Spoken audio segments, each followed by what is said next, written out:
tentang hati nurani. Banyak kok mau melihat bangsa ini lebih baik. Dan saya terus terang ya, bapak-bapak, ibu-ibu sekalian, tidak mau negeri ini dipimpin oleh pemimpin yang memenangkan pertarungan pemilu dengan cara curang. Haram hukumnya. Karena itu pertanggungjawaban dunia akhirat.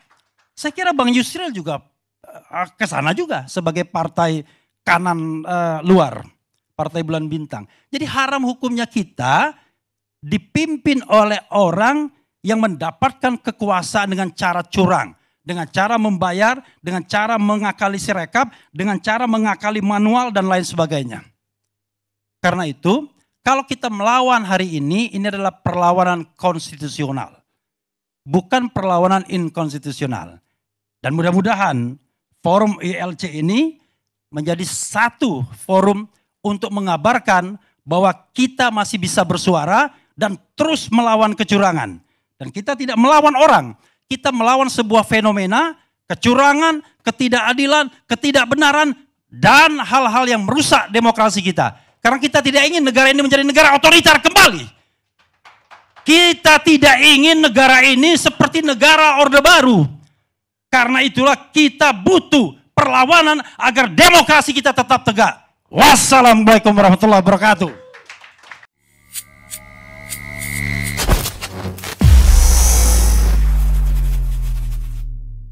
Yusril Iza Mahendra, seorang profesor di pakar hukum ketatanegaraan yang kemudian kita lihat hari-hari ini semakin limbung karena kadangkala memuji sampai habis-habisan Pak Jokowi, tapi kadang-kadang juga menyerang gitu. Nah, saya kira ini akan bikin bingung para pendukung ini, gimana ini? Saya ini harus memperjuangkan Partai Bulan Bintang seperti apa ini? Kan kalau oposisi jelas gitu ya, kalau pro penguasa jelas. Nah, ini ada di antara keduanya. Ya kita lihat lah ya. Ini berita kecilnya, Yusril limbung, serang, bela. Ya, tentu ini terkait dengan postingan Yusril Iza Mahendra beberapa jam yang lalu, saya kira begitu, belum lama dari hari ini.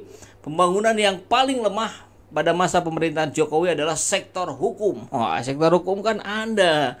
Dan kita juga masih ingat sekali Pak Yusril Iza Mahendra itu pengacara yang membela kepentingan Pak Jokowi di Mahkamah Konstitusi ya pada saat Pilpres 2019 kemarin. Dan berhasil memenangkan Jokowi. Harusnya Anda bertanggung jawab juga dong. Kan Anda yang bagian pembela mati-matiannya Pak Jokowi. Tapi dan kita lihat juga beberapa bulan yang lalu, saya kira 1 atau 2 bulan yang lalu, Sekjen PBB itu luar biasa, itu sampai menjilat. Saya tadinya mau bilang memuji, tapi kayaknya berlebihan, menjilat ya. Apa yang disampaikan oleh Sekjen PBB dengan mengatakan saya akan memilih Jokowi lagi kalau konstitusinya memperbolehkan 3 periode. Itu dibicarakan dalam forum PBB, di acaranya PBB, ditonton banyak orang sekali. Kok bisa begitu? Pak Yusrilnya juga mesem-mesem aja di samping Pak Jokowi. Dan sekarang saatnya menyerang Jokowi ya. Begitukah gitu untuk mencari simpati kah agar PBB suaranya bertambah, tidak terlalu terpuruk di bawah? Dan tentu kita tahu Pak Rizal bagaimana sepak terjang Pak Yusril. Yang paling fenomenal dulu itu pernah bilang semacam mengolok-olok Pak Jokowi lah. Wah, ngapain pemimpin kok goblok. Ya, kemudian krempeng kayak begitu, tidak menunjukkan wibawa dan segala macam. Tapi sekarang justru ada berada dalam kubunya mereka dan mencoba terus mencari pembenaran. Katanya kalau pembenaran itu kesalahan yang ingin dikesankan menjadi kebenaran. Jadi pembenaran, bukan kebenaran. Iya. Nah, sejauh mana Pak Rizal melihat itu terjadi pada sosok Yusril? Iya, Kang Epul. Ini karena Yusril ini multi profil gitu ya. Multi profil. Iya, dia sebagai ahli hukum tata negara, misalnya kan, yang orang membaca pandangannya objektif, seolah-olah ya, gitu. Tapi sebagai ahli memang mestinya begitu, objektif. Tapi dia juga kan sebagai ketua umum partai, berarti sebagai politisi, ya politisi dengan atmosfer politik, gitu kan, termasuk permainan politik ada di dalamnya tuh. Itu diperankan oleh Yusril. Gitu. Yang ketiga dia advokat, gitu kan, sebagai pembela. Cuman kliennya kan Jokowi, gitu, yang selama ini ya kan dia jalankan. Maka tentu kepentingan Jokowi, gitu, walaupun dia sebagai advokat, tapi advokasinya untuk Jokowi, gitu. Nah inilah sehingga bias, Pak, gitu. Dia sedang berbicara tentang dirinya sedang dalam posisi apa, gitu kan, ahli hukum tata negara, gitu kan, atau tadi sebagai politisi atau sebagai advokatnya Jokowi. Nah sehingga kekacauan terjadi, gitu. Apa harus sebaiknya bagaimana kira-kira Pak Rizal ya, orang yang ahli hukum tapi juga politisi tapi juga sebagai pakar, orang akademisi juga, apakah dia harus mendeklar dalam satu kesempatan, saya bicara atas nama dosen, saya bicara atas nama ini, atau itu melebur menjadi identitas dirinya yang nggak bisa dilepaskan? Ya seharusnya mah gitu ya, seharusnya dia nggak boleh serakah, gitu kan, dalam berbagai peran yang akhirnya antagonistik, gitu Pak, bahkan bisa berbenturan satu dengan yang lain. Dia harusnya memilah bagaimana menjaga marwah sebagai ahli hukum tata negara. Misalnya kalau sebagai ketua umum dari sebuah partai masih bisa lah deket, gitu kan, asal partainya dijaga moralitasnya, jangan menjadi partai yang menjual nilai-nilai moral, kan gitu Pak, dia jaga, gitu, masih bisa itu. Tapi kemudian sebagai advokat, dan advokatnya itu eksekutif presiden, ya pasti berbenturan itu, gitu. Jadi semestinya jangan terlalu serakah lah, gitu. Ini kan wujud keserakahan politik yang mungkin juga keserakahan lain.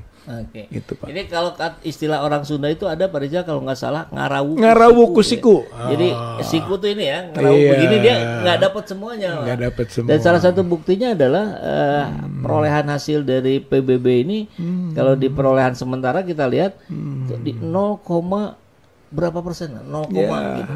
Jadi 1% pun nggak nyampe. Padahal ini PBB partai lama ini ya, yang sudah banyak pengalaman. Nah, kalau kembali ke apa yang sedang dibela oleh Yusril Iza Mahendra, bahwa hak angket itu tidak bagus, akan menghancurkan segala macam, udah lebih baik ke MK saja ini jalurnya. Ada nuansa apa yang Pak Rizal lihat gitu? Kok seperti yang jangan lewat sini aja gitu kan, kita patut curiga ini. Iya, itu nuansa 2 dari 3. 2 dari 3. Ya kan tadi kan 3 tuh. Sebagai pakar, sebagai politisi, sebagai advokat.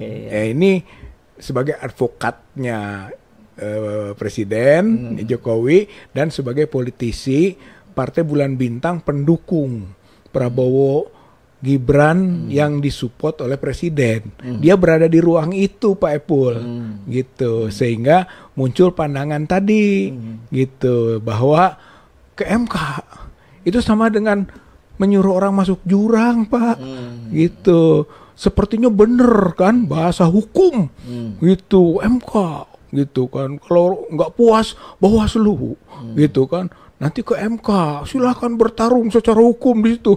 Jika bener tah, gitu kan. Tapi sebenarnya dia menjebak, gitu, dia menggiring. Sebab apa? Sebab kan orang tahu MK ini apa, lembaga apa, makhluk apa, gitu, dalam konteks kepentingan politik rezim, gitu. Jadi MK ini sudah menjadi mainan kepentingan politik rezim, juga menjadi backup dari nantinya kemenangan tidak sahnya Prabowo Gibran.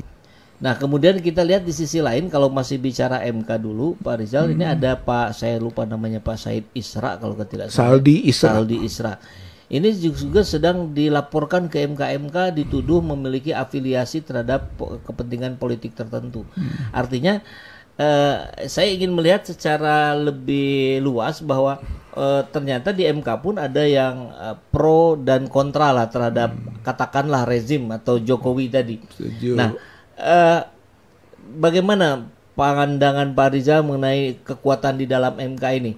Ketika kita tahu masih ada beberapa orang yang kalau di film Dirty Vote kalau nggak salah dibahas juga beberapa orang yang masih bisa diharapkan gitu untuk membela keadilan. Iya, makanya lihat saja dari putusan MK 90 gitu kan. Kan hanya 3 ya kan, 3 yang betul-betul pro dan mendukung Gibran lah untuk lolos.